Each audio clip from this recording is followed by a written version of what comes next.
অনেকে লাশ দাফন করার মতো অর্থ নেই। আজকে আমরা এই পর্যায়ে চলে এসেছি।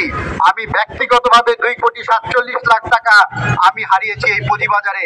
একজন সরকারি ঊর্ধ্বতন কর্মকর্তা সারা জীবনের বেতন কত, ঠিক তার চেয়ে বেশি হয়ে গেছে আমার লস। আমি আজকে রাস্তায় দাঁড়িয়েছি, স্বাভাবিকভাবে মনে হচ্ছে আমার কিছুই হয় নাই, আমি আজকে সাধারণ মানুষ। এরকম অনেক মানুষ আছে, লক্ষ লক্ষ বিনিয়োগকারী আছে।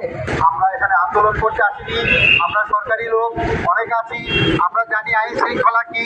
এখানে বিশৃঙ্খলার জায়গা না, আমরা বিশৃঙ্খলা করবো না, রাস্তা ব্লক করবো না, গাড়ি ঘোড়া চলবে, সব স্বাভাবিক জীবনযাত্রা হবে।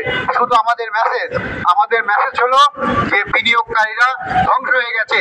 2010 সাল থেকে 24 সালের 5ই আগস্ট পর্যন্ত এই বাংলাদেশের পুঁজিবাজার লুট করে স্বৈরাচারী সরকার কিভাবে পালিয়েছে, আমরা আশা করেছিলাম যে ইউনুস সরকার এসে আমাদেরকে আশার আলো দেখাবেন এবং আমরা আমাদের সেই পুঁজি ফেরত পাবো।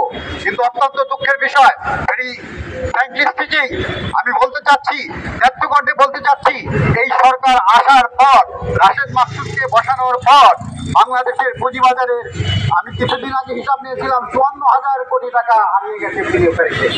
What is this? কি হয়েছে এই দেশে? পুঁজিবাজারের আশেপাশের দেশে, ভারতে, পাকিস্তানে ইন্ডেক্স হয় 1 লাখ, একদিনে বাড়ে 4,000, আর সারা বাংলাদেশে আমাদের টোটাল ইন্ডেক্স হলো 5,000। লজ্জায় পাচ্ছি না আমরা। কি হয়েছে?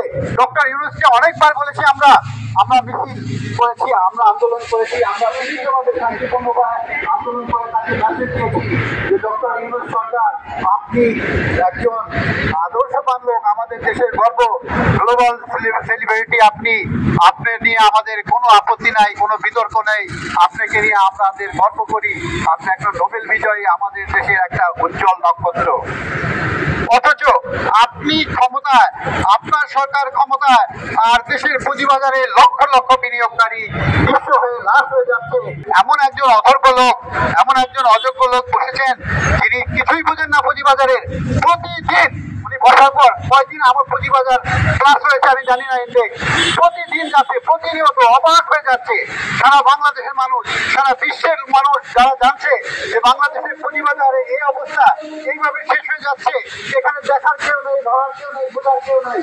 আমরা যখন আন্দোলন করি, আমরা যখন প্রতিবাদ করি, আমরা যখন বিনিয়োগকারীদের নিয়ে রাস্তায় দাঁড়াই, তখন আমাদেরকে একটা নাম জুড়ে যায়, বলা হয় এরা সালমান রহমানের লোক, এরা শেখ হাসিনার লোক, এরা স্বৈরাচারের দোষর, এরা বিনিয়োগকারী না।